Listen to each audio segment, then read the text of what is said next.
Random compliance check, said the head auditor with a smirk when I returned from lunch to find 3 suits rifling through my workspace.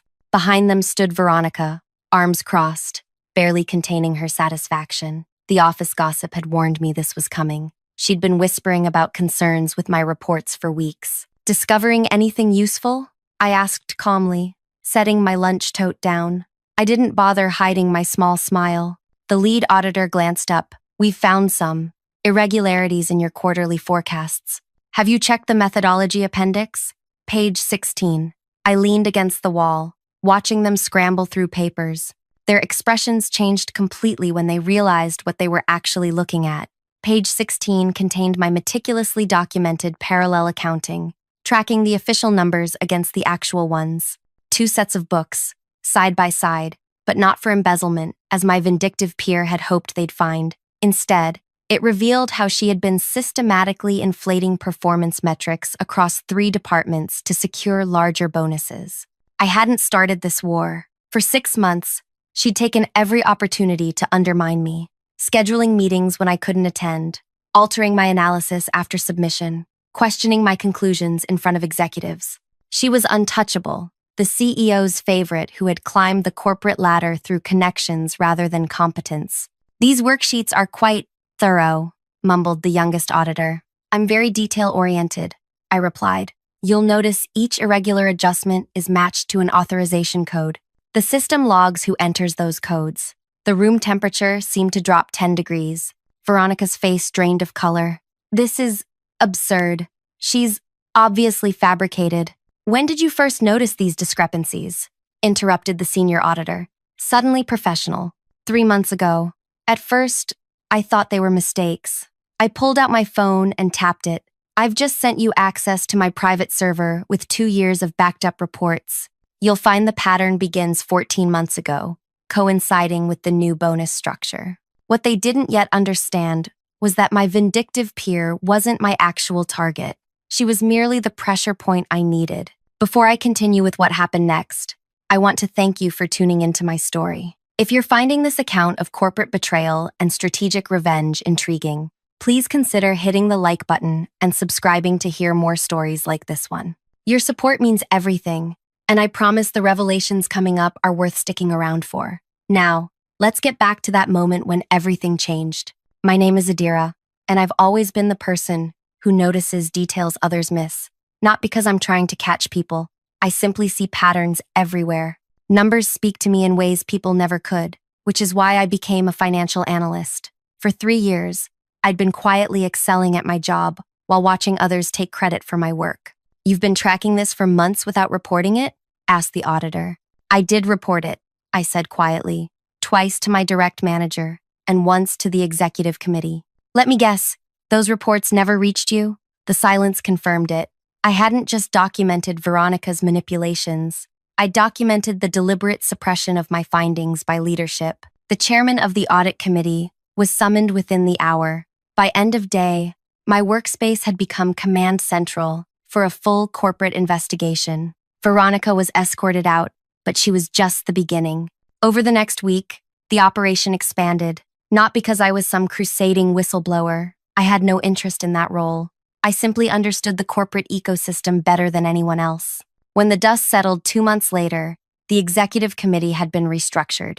The new leadership team needed someone who understood both the problems and solutions, someone with unique insight into the company's actual financial health versus its reported one. That's how I found myself in charge of implementing the new corporate governance framework. Veronica? She became the public face of the scandal, while I quietly gained authority over the reformed systems. My revenge wasn't getting her fired. My revenge was becoming the person they couldn't function without, the woman who now approves the bonus metrics for everyone who once dismissed her concerns. Sometimes, the best revenge isn't destruction. It's becoming indispensable to people who once thought you were disposable. But this is just the beginning of my story. The aftermath was far more complex than anyone could have imagined, and what happened next would shake the foundation of not just our company, but the entire industry. Let me take you back 6 months before the audit, when I first noticed something wasn't adding up in our quarterly projections. It started with a casual comment during the weekly financial review. Veronica had presented results showing a 12% growth in our Eastern territory, a number that contradicted everything I knew about that market. When I quietly questioned her data source after the meeting, she gave me a practiced smile. Don't worry about the methodology, Adira. Just focus on your small corner of analysis and leave the big picture to those of us who understand business strategy. That dismissal rang in my ears for days. I had graduated top of my class with dual degrees in finance and data analytics. I'd worked twice as hard as anyone else on the team, yet was perpetually overlooked for promotions, while Veronica, with her marketing background and executive connections, kept climbing. That night, I began digging deeper into our company's financial reporting system, not out of vindictiveness, but curiosity. What I discovered shocked even me. The discrepancies weren't simple rounding errors or optimistic projections. They were systematic and intentional alterations that formed a pattern across multiple departments. All roads led back to Veronica, but the trail didn't end with her. Every altered report had been reviewed and approved by someone in upper management. This wasn't a lone operator. This was systemic. I documented everything meticulously, building a parallel tracking system that compared the real numbers with the reported ones. For 3 months, I watched the pattern continue, gathering evidence while saying nothing. I knew what happened to whistleblowers. They were thanked publicly and blacklisted privately. My first attempt to report it was to my direct manager, Bennett, who listened with concern, took my documentation, and promised to take appropriate action. 2 weeks later, I was reassigned to a peripheral project, and my access to certain financial databases was mysteriously restricted. My second attempt went to the executive committee through a confidential reporting channel. The result? A company-wide memo about potential system glitches in the reporting software and a mandatory training on accurate data entry. That's when I realized I wasn't just fighting Veronica, I was fighting an entire culture of deception. And to win, I needed to change my approach entirely. I began cultivating relationships with people in internal audit, legal compliance, and the board's oversight committee, not by reporting what I knew, but by asking innocent questions about processes and controls. I became known as someone interested in regulatory compliance, boring enough to be harmless, knowledgeable enough to be useful. Meanwhile, I watched as Veronica grew increasingly bold with her manipulations. She began taking credit for my analyses when they proved correct, and blaming me when projections went wrong. She scheduled important meetings when I had dentist appointments on my calendar. She, accidentally, left me off crucial email chains. The final straw came when I overheard her in the break room telling our division head that she had concerns about Adira's attention to detail and suggesting that perhaps my cultural background made precise financial reporting challenging. That night, I constructed the final piece of my strategy. I knew Veronica had been watching me collect lunch from the same cafe every Wednesday.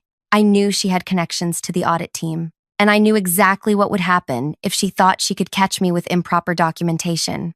I left the most damning evidence in plain sight, labeled it clearly, and waited for the trap to spring.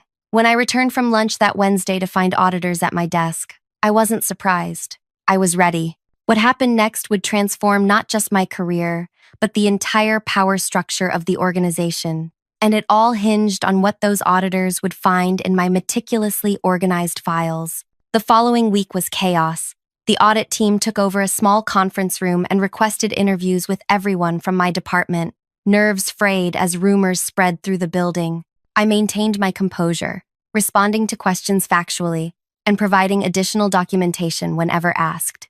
Veronica, meanwhile, had been placed on administrative leave, corporate speak for, "We think you did something terrible, but legal hasn't cleared us to fire you yet." On Thursday morning, the CEO himself requested my presence in his office, a corner space with windows overlooking the city. It radiated power and inaccessibility. I'd never been invited there before. "Adira," he said, gesturing to a chair, "I want to hear directly from you what's happening with these financial discrepancies." I noticed he didn't call them manipulations or fraud. Interesting choice of words. "The audit team has my full documentation, sir," I replied. "I've been tracking inconsistencies in our financial reporting for months. Yes, I've seen your reports.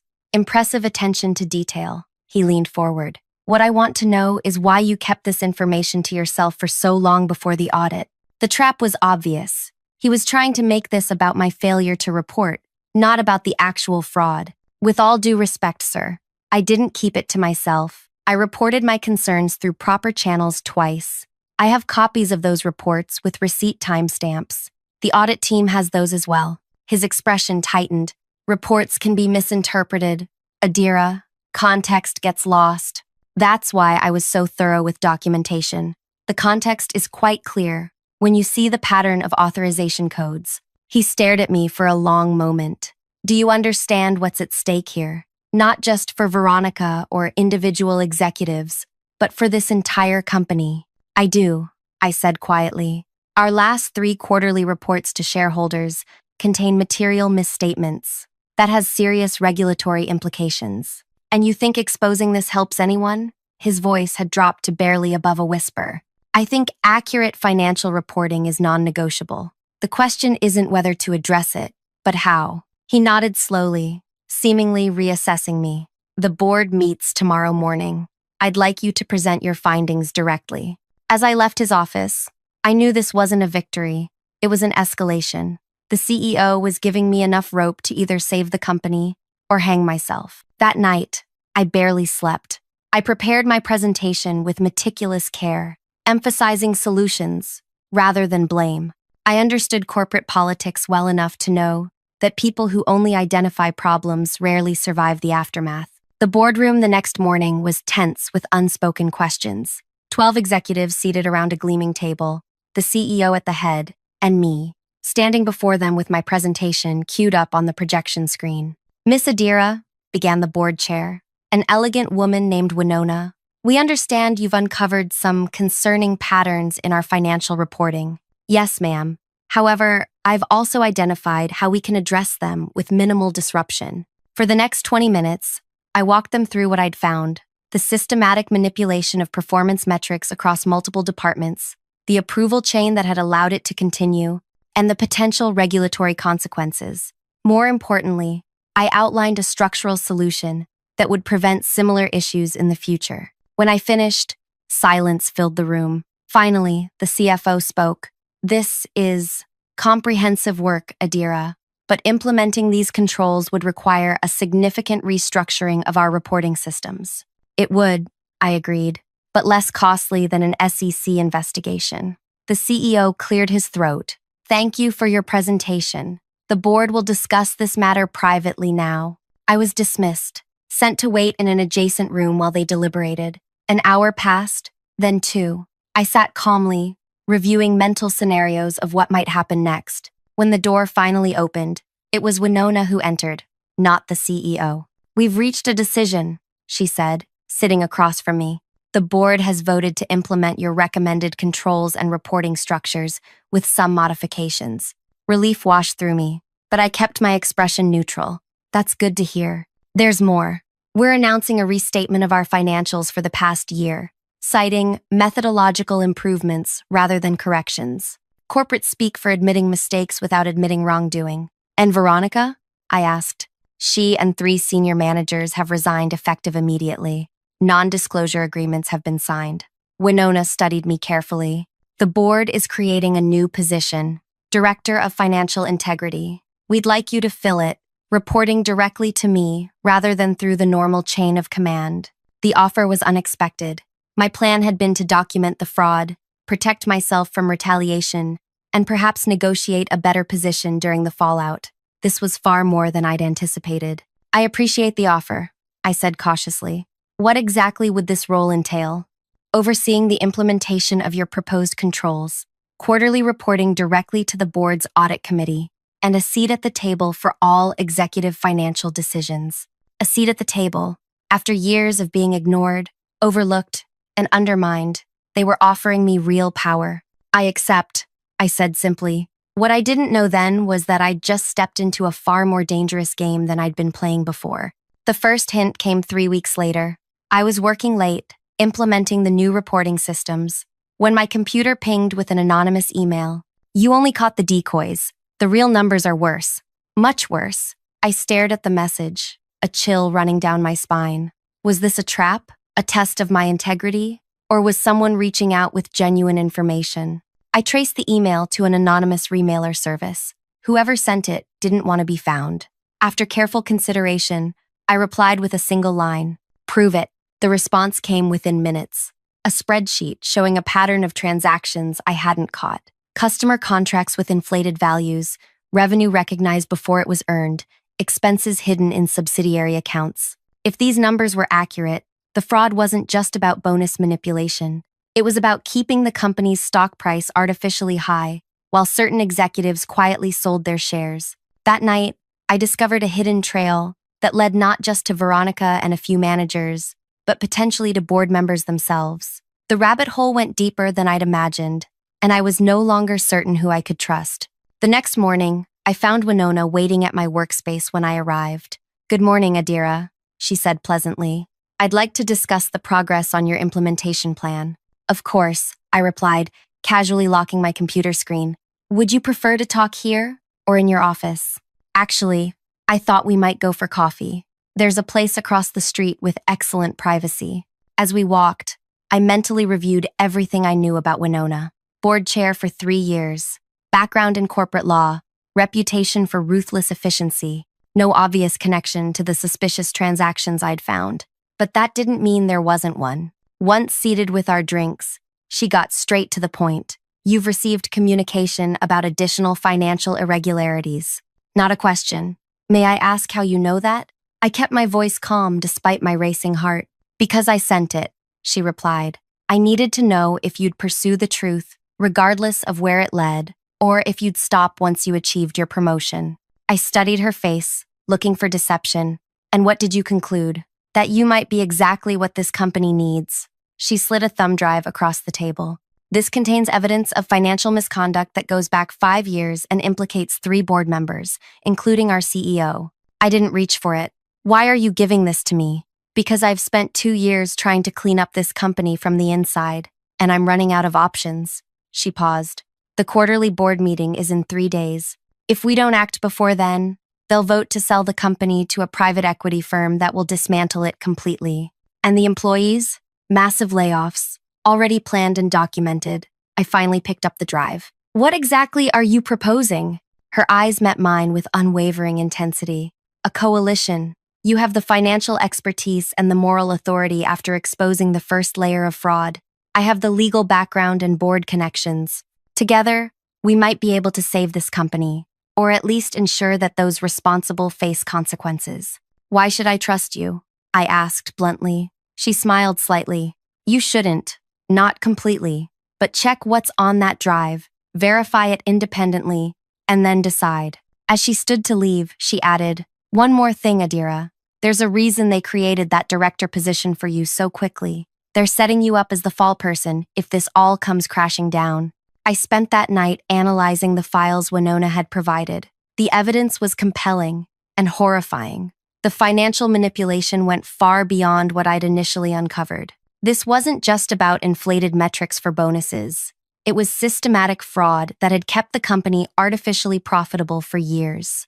And right there, buried in the transaction logs, was proof that put everything in a new light. The suspicious timing of stock sales, the hidden subsidiaries, the offshore accounts, but most disturbing was what I found in the planned acquisition documents.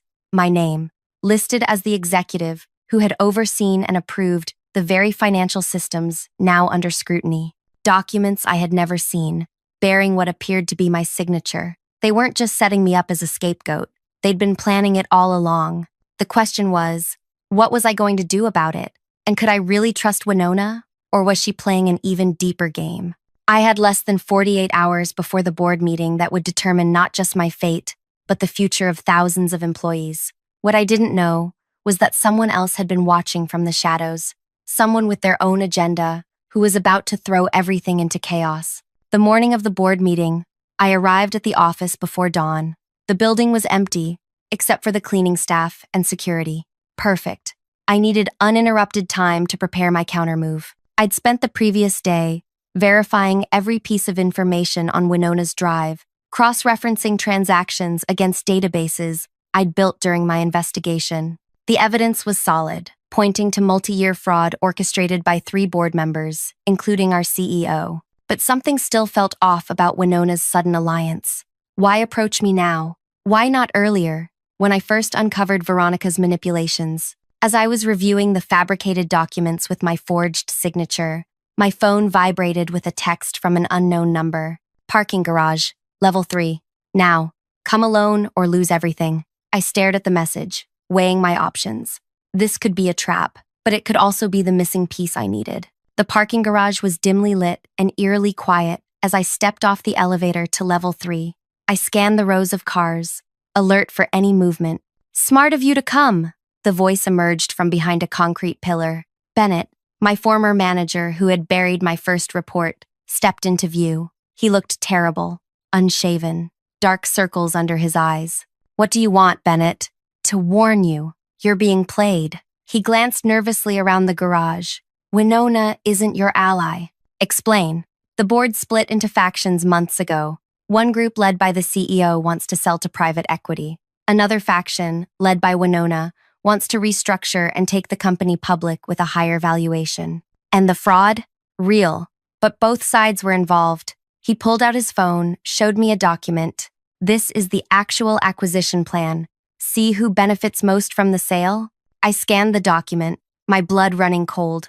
Winona's name was at the top of the compensation list. She stood to make over $30 million from advisory fees alone. She approached you because she needs a public face for her counter-strategy, Bennett continued.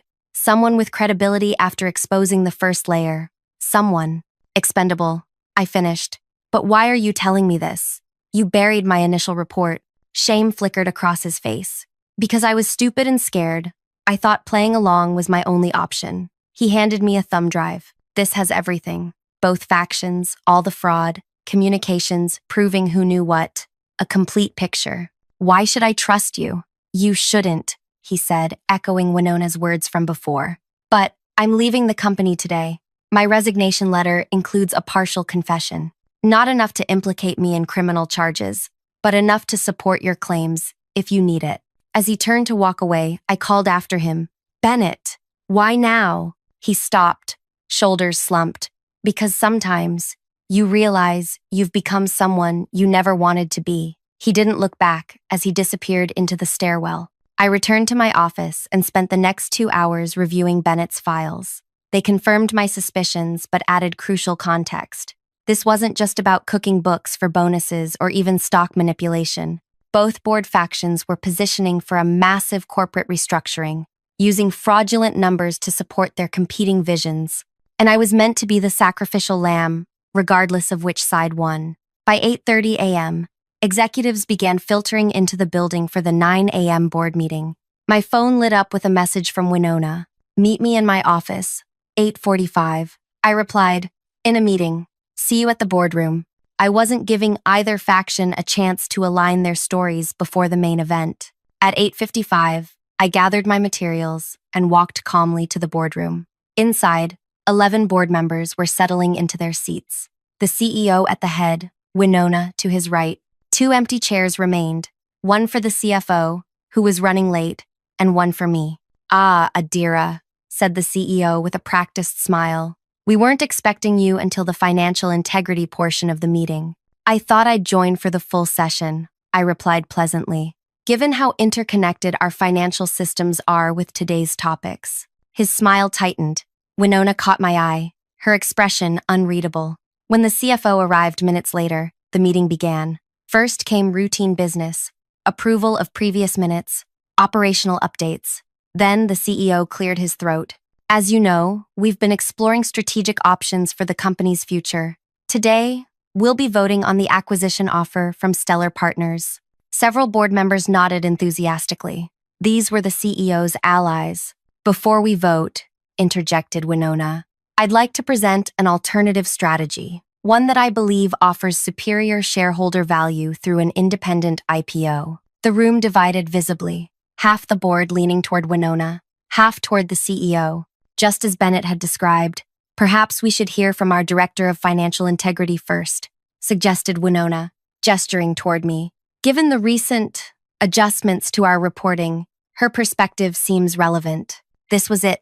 The moment both sides expected me to play my assigned role. to either expose the CEO's faction, as Winona wanted, or present a sanitized version of events that allowed the acquisition to proceed smoothly, as the CEO expected. Instead, I opened my laptop and connected it to the projection system. I appreciate the opportunity to address the board, I began calmly. Over the past weeks, I've been implementing new controls as directed. During this process, I've uncovered some concerning patterns that all board members should be aware of before voting on any strategic direction. The CEO shifted uncomfortably. Adira, perhaps we should discuss your findings privately first. With respect, sir. Transparency is essential given what I've discovered. I clicked to my first slide, a complex diagram showing both factions of the board and their connections to various financial irregularities. What exactly are you presenting? Demanded a board member from the CEO's faction. Evidence of systematic financial fraud orchestrated by members of this board, from both strategic camps. I moved through my presentation methodically, showing transaction records, altered documents, and communication logs that implicated individuals on both sides. The room erupted in denials and accusations. The CEO stood, face flushed with anger. This is completely inappropriate and potentially libelous. I'm ending this meeting. Actually, I said, raising my voice slightly, you lack the authority to end it.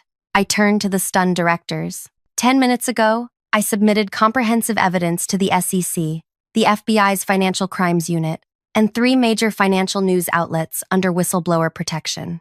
Complete silence fell over the room. Additionally, I continued, I've engaged independent counsel who has filed for an emergency injunction against any board action until investigations are complete. Winona recovered first. Adira, we discussed a strategic approach. We discussed your strategy, Winona, not mine. I switched to a slide showing her compensation package in the proposed acquisition. You neglected to mention your $30 million incentive to control the narrative. The CEO sank back into his chair, ashen-faced. You've destroyed this company. No, I countered. I've saved it. My submission to authorities includes a restructuring plan that preserves jobs and operations while removing compromised leadership. A soft knock on the door interrupted us. The company's general counsel entered, followed by 2 agents in suits.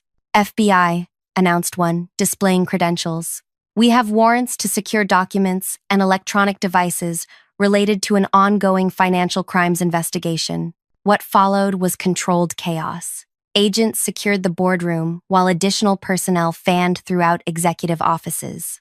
Board members were separated for preliminary questioning. Some responded with outrage, others with resignation. I sat quietly, answering questions when asked, providing access to my evidence when requested. By evening, the CEO, CFO, and 4 board members, including Winona, had been escorted from the building. In the days that followed, the full extent of the fraud became public. Both factions had manipulated financial reporting for years, creating a house of cards that would have eventually collapsed regardless of which strategic direction prevailed. The only difference would have been who profited from the collapse. The company entered a court-supervised restructuring. An interim board was appointed by major institutional shareholders, with oversight from regulatory authorities. 3 weeks after the board meeting, I received a call from the lead independent director, inviting me to interview for the position of Chief Compliance Officer. The role would place me on the executive team responsible for rebuilding the company with transparent governance. I accepted the interview but made no promises. The day before my scheduled meeting, I visited Bennett at his apartment. He'd become a cooperating witness in the federal investigation, trading testimony for immunity from prosecution. They've offered me a senior position, I told him. Chief Compliance Officer. He nodded slowly. Are you going to take it?